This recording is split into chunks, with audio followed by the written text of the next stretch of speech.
2 Kings chapter 19.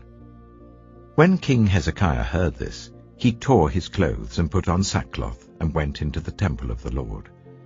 He sent Eliakim the palace administrator, Shebna the secretary, and the leading priests, all wearing sackcloth, to the prophet Isaiah, son of Amos. They told him, "This is what Hezekiah says. This is a day of distress and rebuke and disgrace, as when children come to the moment of birth and there is no strength to deliver them. It may be that the Lord your God will hear all the words of the field commander, whom his master the king of Assyria had sent to ridicule the living God, and that he will rebuke him for the words the Lord your God has heard. Therefore pray for the remnant that still survives." When King Hezekiah's officials came to Isaiah, Isaiah said to them, "Tell your master, this is what the Lord says. Do not be afraid of what you have heard, those words with which the underlings of the king of Assyria have blasphemed me. Listen. When he hears a certain report, I will make him want to return to his own country, and there I will have him cut down with the sword." When the field commander heard that the king of Assyria had left Lachish, he withdrew and found the king fighting against Libnah. Now Sennacherib received a report that Tirhakah, the king of Cush, was marching out to fight against him. So he again sent messengers to Hezekiah with this word, "Say to Hezekiah, king of Judah, do not let the God you depend on deceive you when he says, 'Jerusalem will not be given into the hands of the king of Assyria.' Surely you have heard what the kings of Assyria have done to all the countries, destroying them completely. And will you be delivered? Did the gods of the nations that were destroyed by my predecessors deliver them? The gods of Gozan, Haran, Reseph, and the people of Eden, who were in Tel Assa? Where is the king of Hamath or the king of Arpad? Where are the kings of Lair, Sepharvaim, Hena, and Ivah?" Hezekiah received a letter from the messengers and read it. Then he went up to the temple of the Lord and spread it out before the Lord. And Hezekiah prayed to the Lord, "Lord, the God of Israel, enthroned between the cherubim, you alone are God over all the kingdoms of the earth. You have made heaven and earth. Give ear, Lord, and hear. Open your eyes, Lord, and see. Listen to the words Sennacherib has sent to ridicule the living God. It is true, Lord, that the Assyrian kings have laid waste these nations and their lands. They have thrown their gods into the fire and destroyed them, for they were not gods, but only wood and stone fashioned by human hands. Now, Lord, our God, deliver us from his hand, so that all the kingdoms of the earth may know that you alone, Lord, are God." Then Isaiah, son of Amos, sent a message to Hezekiah. "This is what the Lord, the God of Israel, says. I have heard your prayer concerning Sennacherib, king of Assyria. This is the word that the Lord has spoken against him. Virgin daughter Zion despises you and mocks you. Daughter Jerusalem tosses her head as you flee. Who is it you have ridiculed and blasphemed? Against whom have you raised your voice and lifted your eyes in pride? Against the Holy One of Israel. By your messengers you have ridiculed the Lord, and you have said, 'With my many chariots I have ascended the heights of the mountains, the utmost heights of Lebanon. I have cut down its tallest cedars, the choicest of its junipers. I have reached its remotest parts, the finest of its forests. I have dug wells in foreign lands and drunk the water there. With the soles of my feet I have dried up all the streams of Egypt. Have you not heard? Long ago I ordained it. In the days of old I planned it. Now I have brought it to pass, that you have turned fortified cities into piles of stone. Their people, drained of power, are dismayed and put to shame. They are like plants in the field, like tender green shoots, like grass sprouting on the roof, scorched before it grows up. But I know where you are, and when you come and go, and how you rage against me. Because you rage against me, and because your insolence has reached my ears, I will put my hook in your nose and my bit in your mouth, and I will make you return by the way you came. This will be the sign for you, Hezekiah. This year you will eat what grows by itself, and the second year what springs from that. But in the third year sow and reap, plant vineyards and eat their fruit. Once more a remnant of the kingdom of Judah will take root below and bear fruit above. For out of Jerusalem will come a remnant, and out of Mount Zion a band of survivors. The zeal of the Lord Almighty will accomplish this. Therefore this is what the Lord says concerning the king of Assyria.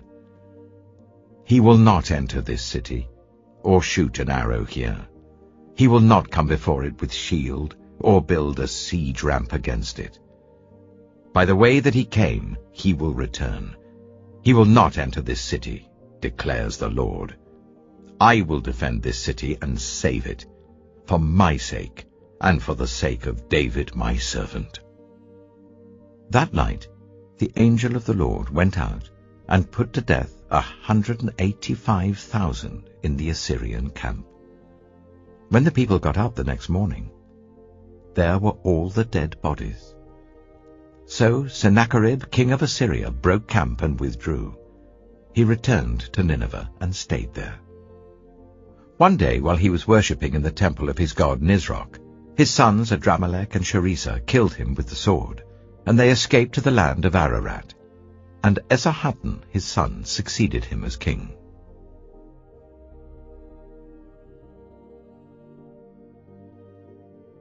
Psalm 76. God is renowned in Judah.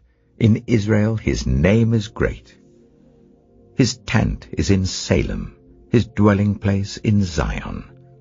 There he broke the flashing arrows, the shields and the swords, the weapons of war.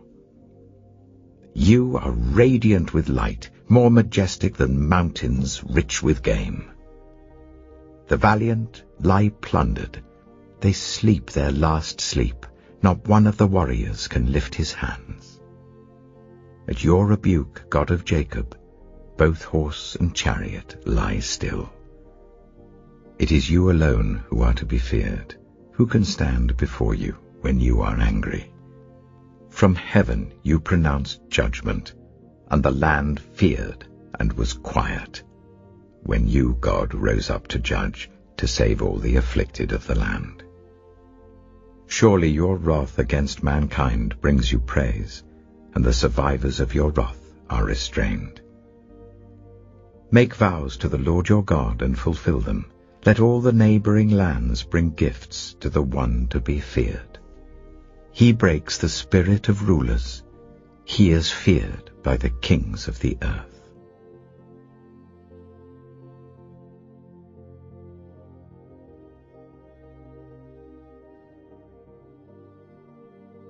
Nahum chapter 1. A prophecy concerning Nineveh. The book of the vision of Nahum, the Elkoshite. The Lord is a jealous and avenging God. The Lord takes vengeance and is filled with wrath. The Lord takes vengeance on his foes and vents his wrath against his enemies. The Lord is slow to anger but great in power. The Lord will not leave the guilty unpunished. His way is in the whirlwind and the storm, and clouds are the dust of his feet. He rebukes the sea and dries it up. He makes all the rivers run dry. Bashan and Carmel wither, and the blossoms of Lebanon fade.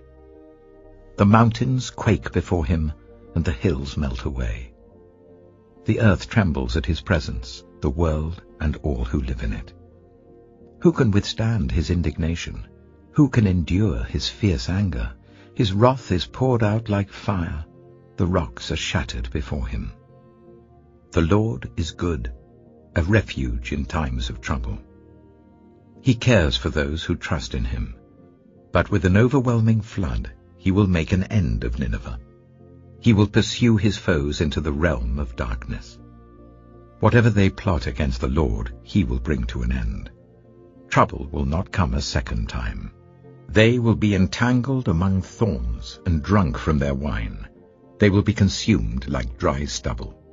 From you, Nineveh, has one come forth who plots evil against the Lord, and devises wicked plans. This is what the Lord says. Although they have allies and are numerous, they will be destroyed and pass away. Although I have afflicted you, Judah, I will afflict you no more. Now I will break their yoke from your neck and tear your shackles away. The Lord has given a command concerning you, Nineveh. You will have no descendants to bear your name. I will destroy the images and idols that are in the temple of your gods. I will prepare your grave, for you are vile. Look, there on the mountains, the feet of one who brings good news, who proclaims peace. Celebrate your festivals, Judah, and fulfill your vows. No more will the wicked invade you. They will be completely destroyed. Nahum chapter 2. An attacker advances against you, Nineveh. Guard the fortress, watch the road, brace yourselves, marshal all your strength. The Lord will restore the splendor of Jacob, like the splendor of Israel, though destroyers have laid them waste and have ruined their vines. The shields of the soldiers are red, the warriors are clad in scarlet. The metal on the chariots flashes, on the day they are made ready. The spears of juniper are brandished. The chariots storm through the streets, rushing back and forth through the squares. They look like flaming torches, they dart about like lightning. Nineveh summons her picked troops, yet they stumble on their way. They dash to the city wall. The protective shield is put in place. The river gates are thrown open, and the palace collapses. It is decreed that Nineveh be exiled and carried away. Her female slaves moan like doves and beat on their breasts. Nineveh is like a pool whose water is draining away. Stop, stop, they cry, but no one turns back. Plunder the silver, plunder the gold. The supply is endless, the wealth from all its treasures. She is pillaged, plundered, stripped. Hearts melt, knees give way, bodies tremble, every face grows pale. Where now is the lion's den, the place where they fed their young, where the lion and lioness went, and the cubs, with nothing to fear? The lion killed enough for his cubs and strangled the prey for his mate, filling his lairs with the kill and his dens with the prey. I am against you, declares the Lord Almighty. I will burn up your chariots in smoke, and the sword will devour your young lions. I will leave you no prey on the earth. The voices of your messengers will no longer be heard. Nahum chapter 3. Woe to the city of blood, full of lies, full of plunder, never without victims, the crack of whips, the clatter of wheels, galloping horses and jolting chariots, charging cavalry, flashing swords and glittering spears, many casualties, piles of dead, bodies without number, people stumbling over the corpses, all because of the wanton lust of a prostitute, alluring, the mistress of sorceries, who enslaved nations by her prostitution and peoples by her witchcraft. I am against you, declares the Lord Almighty. I will lift your skirts over your face. I will show the nations your nakedness, and the kingdoms your shame. I will pelt you with filth. I will treat you with contempt and make you a spectacle.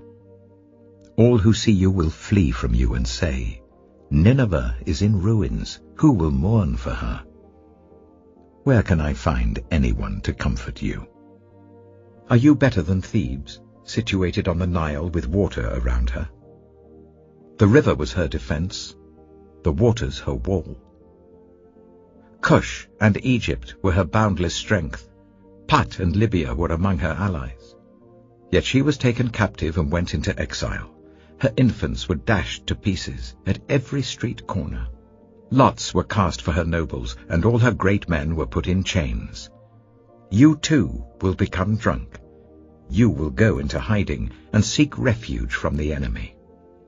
All your fortresses are like fig trees with their first ripe fruit. When they are shaken, the figs fall into the mouth of the eater. Look at your troops. They are all weaklings. The gates of your land are wide open to your enemies. Fire has consumed the bars of your gates. Draw water for the siege. Strengthen your defenses. Work the clay. Tread the mortar. Repair the brickwork. There the fire will consume you. The sword will cut you down, and it will devour you like a swarm of locusts. Multiply like grasshoppers. Multiply like locusts. You have increased the number of your merchants, till they are more numerous than the stars in the sky. But like locusts, they strip the land and then fly away. Your guards are like locusts, your officials like swarms of locusts that settle in the walls on a cold day. But when the sun appears, they fly away, and no one knows where. King of Assyria, your shepherds slumber, your nobles lie down to rest. Your people are scattered on the mountains, with no one to gather them. Nothing can heal you. Your wound is fatal. All who hear the news about you clap their hands at your fall. For who has not felt your endless cruelty?